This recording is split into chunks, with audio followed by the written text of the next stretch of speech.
Chaque année, année après année, à cause de ces dépôts des pays africains, la France retire de l'Afrique plus de 500 milliards de dollars. Maintenant, essayez de comprendre cela.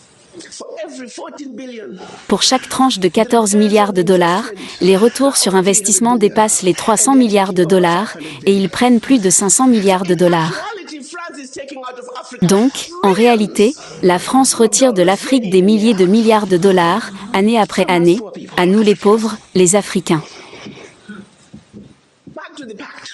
Pour en revenir au pacte, si vous souhaitez accéder à une partie de votre argent, que vous avez déposé auprès de la France, vous devez soumettre les déclarations financières de votre pays.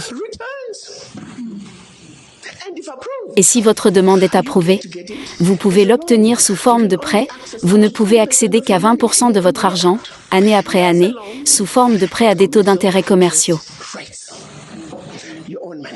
Et on parle ici de votre propre argent. Comme si cela ne suffisait pas, ils ont dit, tous vos minerais découverts, encore à découvrir, tout votre pétrole découvert, encore à découvrir, la France et les entreprises françaises ont le premier droit de refus.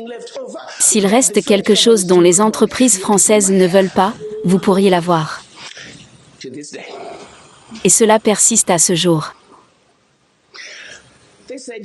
Ils ont dit, vous n'utiliserez que la monnaie que nous avons créée pour vous, parce que vous êtes des Africains spéciaux, nous l'appelons le franc CFA. Il y avait le franc CFA d'Afrique centrale, et le franc CFA d'Afrique de l'Ouest, mais c'est en effet le même animal. Et ils ont dit ensuite, la France est la seule à pouvoir vous l'imprimer, c'était en 1958. Avance rapide, ils l'impriment toujours pour nous. Et si vous commencez à vous conduire mal, ils arrêtent tout simplement d'imprimer votre argent et votre pays est en difficulté. Ils ont également dit, votre langue d'enseignement sera le français. La France aura une présence militaire dans votre pays. Vos militaires ne pourront être formés que par la France. Vous ne pourrez acheter que du matériel militaire à la France. Vous ne pourrez pas avoir toute alliance militaire avec votre voisin. Et en cas de guerre, votre allégeance n'est qu'à la France. Et de plus, parce qu'ils ont une présence militaire dans votre pays, ils peuvent vous envahir sans préavis, s'ils estiment que les intérêts de la France dans votre pays sont violés.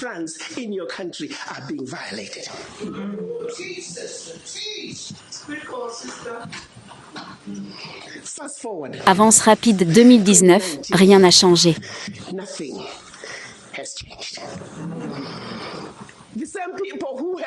Les mêmes personnes qui ont l'audace de nous dire que nous sommes des pays pauvres retirent leurs billions d'Afrique chaque année.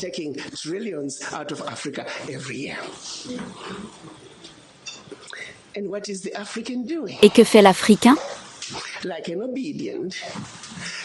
Comme un homme noir programmé, obéissant, nous cédons simplement, nous connaissons les faits mais nous ne faisons rien à ce sujet.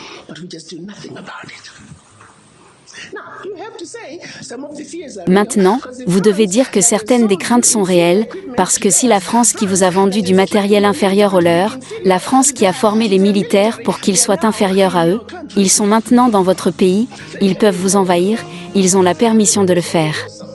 Ils peuvent vous déstabiliser. Les effets durables de la France-Afrique sur les nations africaines sont multiformes. Sur le plan économique, la dépendance vis-à-vis du successeur du franc français, le franc CFA, a limité l'autonomie monétaire, affectant les politiques budgétaires.